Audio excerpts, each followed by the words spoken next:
अगर भोजपुरी का शो हो और मारपीट ना हो तो वो शो सक्सेस ही नहीं होता है। आप बोल रहे हैं कि बिहार में बेटी सुरक्षित है, कितना सुरक्षित है आप देख लीजिए। एक लड़की को आप अपने गांव, अपने समाज में बुलाकर और इतना बेइज्जत कर रहे हैं।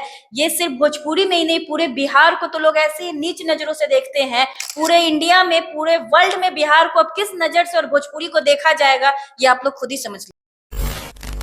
नमस्कार। भोजपुरी की प्रसिद्ध गायिका अनुपमा यादव जी आजकल लगातार सुर्खियों में बने हुए हैं। जी, नवादा से एक घटना घटित होता है उनके साथ, जिसके बाद से लगातार वो सोशल मीडिया पर आकर के बयान देते हैं। नवादा में जो उनके साथ घटना घटित होता है उसको लेकर के लगातार बोल रही हैं, लगातार वहां के मुखिया पर आरोप लगा रहे हैं। अभी हमारे साथ भोजपुरी की मॉडल हैं भाई, चूंकि भोजपुरी का मामला है तो हमारे साथ भोजपुरी के एक मॉडल प्रिया सिन्हा जी हैं। इनसे हम लोग बातचीत करेंगे और बताएंगे कि आखिर ये जो पूरा मामला है इसको ये कैसे देखते हैं। आज दिनों भोजपुरी में कुछ न कुछ आखिर क्यों होता रहता है। सबसे पहले मैम स्वागत है। Thank you so much. Ma'am, पहला सवाल आपसे यही होगा कि भोजपुरी आए दिनों सोशल मीडिया पर सुर्खियों का केंद्र बना रहता है। अगर कुछ नहीं, एकदम सन्नाटा चल रहा होता है तो कभी कुछ ना कुछ एक ऐसा मुद्दा आता है और जिसके बाद भोजपुरी इंडस्ट्री फिर से एक बार सुर्खियों में बन जाता है। इसको आप कैसे देखते हैं? पता नहीं कैसे होता है, अचानक से लगता है कि चलो अब भोजपुरी सब कुछ अच्छा हो गया, बॉलीवुड की तरह चलना स्टार्ट हो गया, तभी एक धमाका होता है, सब बिखर जाता है। मैम, अनुपमा यादव के साथ जो घटना घटित होता है, जो कहती है, लगातार आरोप लगाती हैं कि नवादा में एक प्रोग्राम होता है, शिव कुमार विक्कू के साथ उनको प्रोग्राम करने के लिए कहा जाता है, जिसके बाद लगातार कुछ न कुछ अभद्रता उनके साथ होती है। थाने में एफआईआर तक उनको करना पड़ता है, कपड़ा तक फाड़ दिया जाता है। ये सब मामले को आप कैसे देखते हैं? ये सब जो भी हो, ये अनुपमा जी के साथ हुआ है, बहुत ही गलत हुआ है, एक लड़की के साथ, और आपके अपने बिहार के नवादा जिला में हुआ है। बहुत ही शर्मसार करने वाली ये बात है। ये आप समझ सकते हैं कि पहले भोजपुरी में ऐसे ही कंट्रोवर्सी तो बहुत सारे आते थे, लेकिन आज एक ऐसा बात, एक मुद्दा और निकला है कि एक लड़की को आप अपने गांव, अपने समाज में बुलाकर और इतना बेइज्जत कर रहे हैं। ये सिर्फ भोजपुरी में ही नहीं, पूरे बिहार को तो लोग ऐसे ही नीच नजरों से देखते हैं। पूरे इंडिया में, पूरे वर्ल्ड में बिहार को अब किस नजर से और भोजपुरी को देखा जाएगा, ये आप लोग खुद ही समझ लीजिए।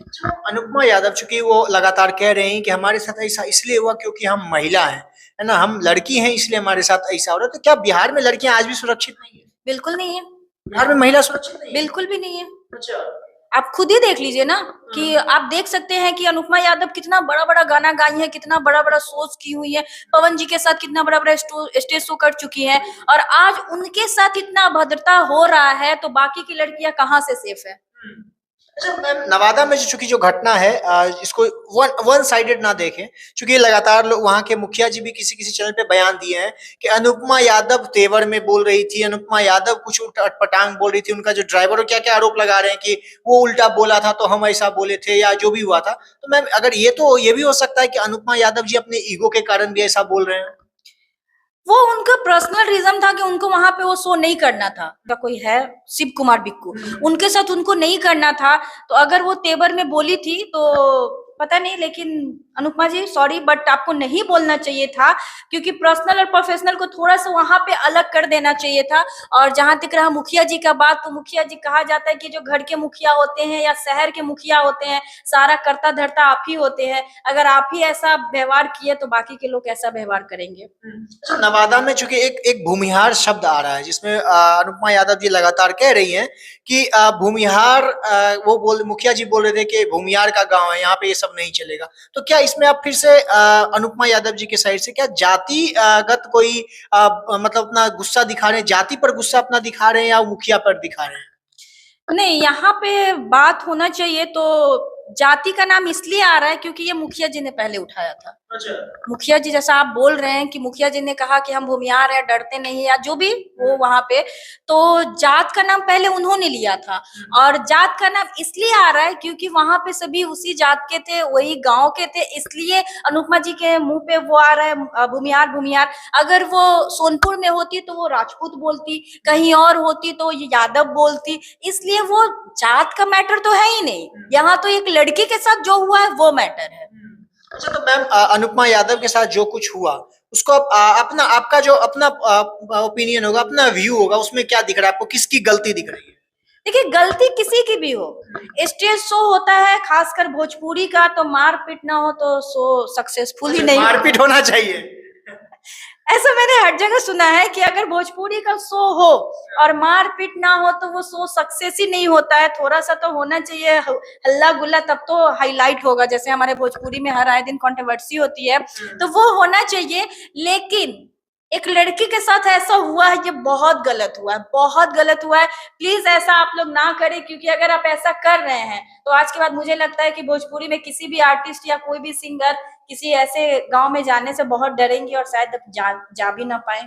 आप भी एक्ट्रेस है ना, और आपने भी कुछ प्रोग्राम वगैरह आपने भी किया होगा, तो आपके भी इस प्रोग्राम में कभी मारपीट वारपीट हुआ है? जैसे कि मैं एक आर्टिस्ट हूँ, मैं स्टेज शो नहीं करती हूँ। Stage show just like dance, मुझे डांस नहीं आता है, मैं करती नहीं हूँ। और वो हमारे क्या बोलते हैं, स्वाभिमान को अलाउ भी नहीं करता है कि हम स्टेज शो करें। हमारे पापा पहले ही मना किए थे कि एक्टिंग करना, मॉडलिंग करना बेटा, लेकिन स्टेज शो नहीं करना। हमारे गांव में आज भी अच्छा नहीं माना जाता, और मैं गांव से हूँ तो मैं उस चीज को यहाँ पे रखी हूँ हमेशा। अभी मैंने काजल जी के साथ एक शो में गया था, तो मैंने वहाँ पे एंकरिंग किया था। मैं एक एंकर भी हूँ। और जैसे कि समस्तीपुर लगमा में वो शो था, वहाँ पे पिछले साल अक्षरा जी गई थी, तो बहुत सारा वहाँ पे बवाल हुआ था, आप भी जानते हैं। अभी काजल राघवानी जी वहाँ पे गई थी, मैं भी थी, और वहाँ के जो ऑर्गेनाइजर है टिंकू भैया, शो बहुत ही अच्छा था। 2 लाख लोग थे, कोई मारपीट नहीं हुआ, कुछ हंगामा नहीं हुआ, शो बहुत ही अच्छे से हुआ। लेकिन एंड में ऐसा हुआ कि काजल जी जब अपना गाड़ी लेके निकल रही थी, तो जो उनके चाहने वाले थे वो गाड़ी को वो लोग पूरा घेर लिए, फोटो लेना है, फोटो लेना है। वो वीडियो वायरल हो गया। तो यही कहना है कि कोई भी शो हो बिहार में, अगर उसमें कुछ भी छोटा सा पॉइंट वायरल ना हो तो शो सक्सेस ही नहीं है। कौन जानेगा कि वहाँ शो हुआ था? अच्छा, इसीलिए वायरल कराया जाता है, किया होता नहीं है, कराया जाता है। नहीं नहीं, कराया नहीं जाता है, हो जाता है। क्योंकि आजकल हम हो आप, छोटे से बच्चे होते हैं, उनके हाथ में भी फोन होता है और सबसे पहले वीडियो चालू होता है। तो आजकल वायरल होना ही होना है, सब जगह होना है। लेकिन वो तो डजंट मैटर, जो भी बात हो। लेकिन यहाँ पे ये बहुत गलत था कि एक लड़की गई है, शो करने गई है, और बेचारी के साथ उतना गलत नहीं होना चाहिए। क्योंकि आरोप लगा रही है कि कपड़ा तक फाड़ दिया गया था उनका। वो फटे कपड़े की हालत में थाने में गई, थाने में जाकर के एफआईआर वगैरह जो आवेदन वगैरह दिए थे, उसके बाद उनका मेडिकल तक हुआ था उसी अवस्था में। तो मैम, इस मामले को पूरा आखिरी में क्या कुछ कहेंगे? इस मामले में यही कहना चाहूंगी कि आप बोल रहे हैं कि बिहार में बेटी सुरक्षित है, कितना सुरक्षित है आप देख लीजिए। कि एक लड़की अगर, वो भी शायद गोरखपुर यूपी से आती है अनुपमा जी, और शो करने गई हैं, और देखिए कोई भी कितना भी कमाता है, जो 1,000 कमाता है उसकी उतनी खर्चा होता है, और जो 1 करोड़ कमाता है उसका उतना खर्चा होता है। अगर वो बहुत कमा रही है, डजंट मैटर, वो उस लायक है तभी कमा रही है। लेकिन वो बेचारी वहां पे काम करने गई है। और कोई भी हो, मैं नाम नहीं लेती हूँ, मुखिया जी हो चाहे कोई भी हो, किन्हीं ने भी किया है, ये बहुत गलत है। क्योंकि आपके घर में भी बेटी है, सबके घर में बेटी है, बेटी से ही समाज चलता है। वो जिंदगी में कभी भी कहीं भी जाए, सपोज डेट उनके साथ ये अगर होता है, तो आपको कैसा फील होगा? बुरा लगेगा। कोई भी हो, महिला के साथ ऐसा होना गलत गलत है। मतलब चाहे कितनी भी महिलाओं की गलती हो, लेकिन इस तरह का व्यवहार तो बिल्कुल गलत है। हाँ, हर जगह देखा जाता है कि लोग कहते हैं ना कि महिला को ज्यादा लोग सम्मान देते हैं, सब कुछ देते हैं। तो आज जब महिला को इतना क्या बोलते हैं, बेइज्जत किया जा रहा है, तो लोग क्यों नहीं आगे आ रहे हैं? आ तो रहे हैं, कितने सब लोग तो बोल ही रहे हैं आजकल। कितना बोलते हैं, कोई एक्शन लेना, उनके साथ आके खड़ा होना, कौन खड़ा हो रहा जो है? कानूनी कार्रवाई होगी उसके तहत तो किया ही जाएगा। देखिए, मैं भी इस पूरे मामले पर यही बोलूंगा, चूंकि अनुपमा यादव जी महिला हैं, और महिलाओं के साथ इस तरह का जो बर्बरता किया गया, यह बिल्कुल गलत है। लेकिन वहां पर क्या कुछ रियलिटी में हुआ है, क्या कुछ वास्तविकता में वहां पे घटना घटित हुई है, इसके बारे में प्रशासन को कार्रवाई करनी चाहिए, जानकारी लेनी चाहिए, और जो उचित कार्रवाई हो उसके तहत जो अपराधी है, जो गलती किया, उसको सजा भी मिलना चाहिए। बाकी इस वीडियो को देखने के बाद आपकी जो राय होगी, चूंकि अनुपमा यादव के समर्थन में ये बहुत कुछ बोली है, लेकिन मुखिया जी के बारे में भी कुछ कुछ बातें को, अपने बातों को इन्होंने रखा है। इस पूरे मामले को सुनने के बाद, पूरी बातों को सुनने के बाद आपकी जो विचार होगी हमारे साथ कमेंट बॉक्स में जरूर साझा करिएगा। मेरा नाम अंकित भारद्वाज है और आप द पब्लिक पॉइंट्स देख रहे हैं। बहुत बहुत धन्यवाद।